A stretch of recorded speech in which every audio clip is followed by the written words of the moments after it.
United health কেয়ারের CEO Brian টমসনকে হত্যার মধ্য দিয়ে স্বাস্থ্য বীমা শিল্পের প্রতি সাধারণ মানুষের ক্ষোভ প্রকাশ্যে চলে এসেছে।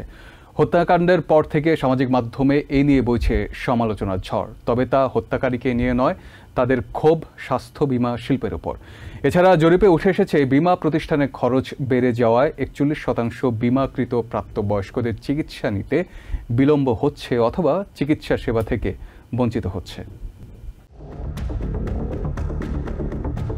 ইউনাইটেড হেলথ কেয়ারের সিইও ব্রায়ান টমসনকে গুলি করে হত্যার মধ্য দিয়ে পুরো স্বাস্থ্য বীমা শিল্পের প্রতি সাধারণ মানুষের ক্ষোভ প্রকাশ্যে চলে এসেছে। হত্যাকাণ্ডের পর থেকে সামাজিক মাধ্যমে এ নিয়ে বইছে সমালোচনার ঝড়, যার বেশিরভাগই হত্যাকারীকে নিয়ে নয়, বরং স্বাস্থ্য বীমা শিল্পের প্রতি। দেশের বেশিরভাগ সাধারণ মানুষ স্বাস্থ্য বীমা শিল্পের উপর রীতিমতো বিরক্ত, কারণ এরা মানুষকে চরমভাবে হয়রানি করে। আর এ অবস্থার জন্য দায়ী স্বাস্থ্য বীমা প্রতিষ্ঠানগুলো। কারণ KFF এর করা এক জরিপে দেখা গেছে, খাবার, বাড়ি ভাড়া ও পরিবহন খরচের পর রয়েছে স্বাস্থ্যসেবা খাতের খরচ। গত বছর অর্থপ্রাপ্তির জন্য সাধারণ জনগণের করা 12% অভিযোগ প্রত্যাখ্যান করেছে বীমা কোম্পানিগুলো। অন্যদিকে 2020 সাল থেকে বীমার প্রিমিয়ার খরচ 20% বাড়িয়েছে তারা। সেই সাথে 2023 সালে করা জরিপে দেখা গেছে, প্রায় 60% বীমাকৃত প্রাপ্তবয়স্কদের বীমার অর্থ দিতে সমস্যা তৈরি করা হয়েছে। 57 বছর বয়সী রোজান নীল লড়াই করছেন ক্যান্সারের মতো মরণব্যাধির সাথে। 2015 সালে মেমোগ্রাম বাবদ $800 এখনও পরিশোধ করেনি বীমা কোম্পানি। 3 বার তার আবেদন প্রত্যাখ্যান করেছে তারা।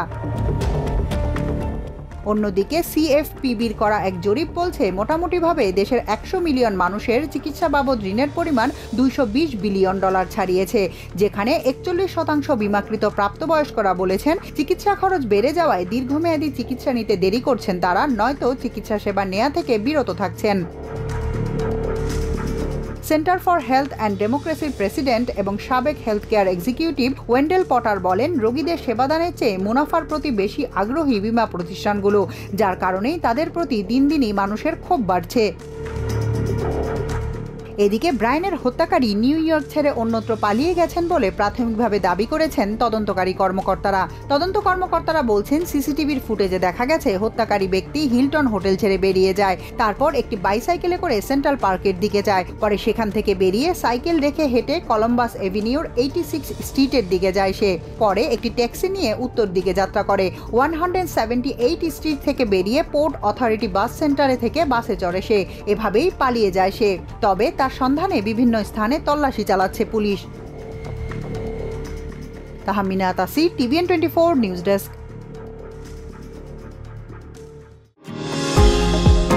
নিউ ইয়র্ক থেকে সম্প্রচারিত TVN 24 টেলিভিশন বিশ্বজুড়ে বাঙালির কণ্ঠস্বর।